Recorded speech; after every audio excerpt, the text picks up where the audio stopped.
Welcome back, everybody. In this video, our focus is going to be lesson number 59. And in lesson number 59, we have a new time signature.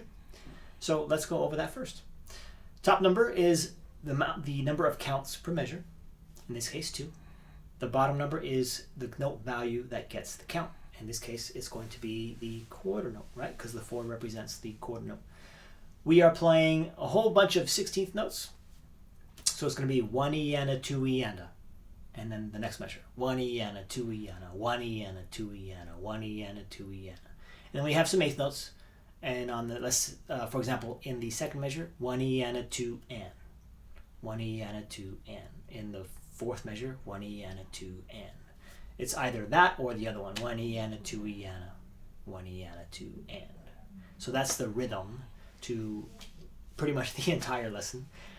A fairly simple lesson, but if you could make sure to let the notes in the bass ring,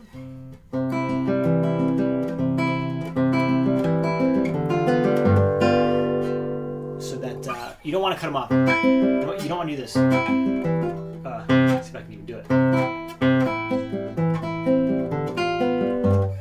It sounds very choppy. Let everything ring. You're playing arpeggios. So anytime you're playing arpeggios, usually you're just going to let them ring. Let's see, what else? You have very clearly, the phrases are, even visually, you can see the phrases, right? You got a bunch of 16th notes and then, 2 8th notes. Bunch of 16th notes, 2 8th notes. So you got 4 sections. Really simple. You can slow down before each one. If you feel that it doesn't do the music justice to slow down or to play with the tempo, then don't slow down and instead apply the crescendos and the decrescendos. So we have this.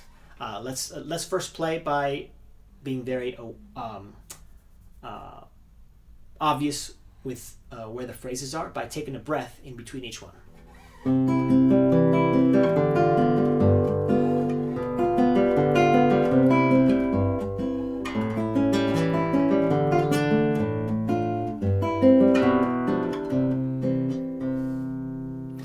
Now, to me, that didn't make a lot of sense.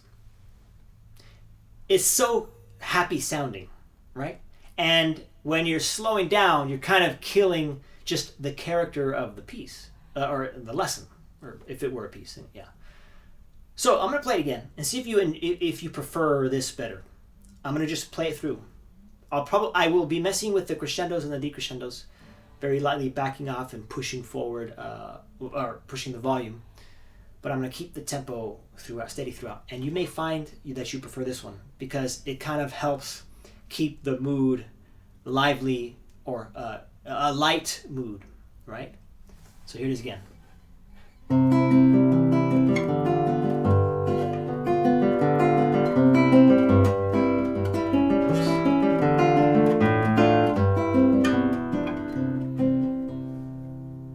I think I prefer that, even though I did make a mistake there. I definitely prefer that. And in the middle of each phrase, I would add some volume. And then I'd back off on that, but I wouldn't slow down. See?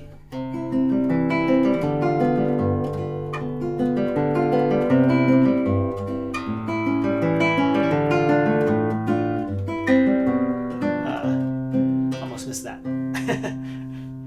A fairly simple lesson, just good to practice whatever it is you like to practice. You can play the whole thing ponticello.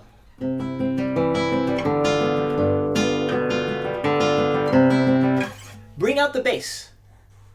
The bass is kind of acting like a melody because it's moving, and the rest is just arpeggio. All of the other notes are just arpeggios, so they're just notes within the chord.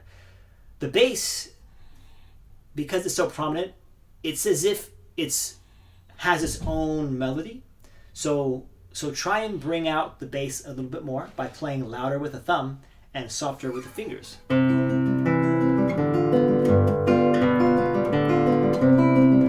Hopefully you can hear that. Oops.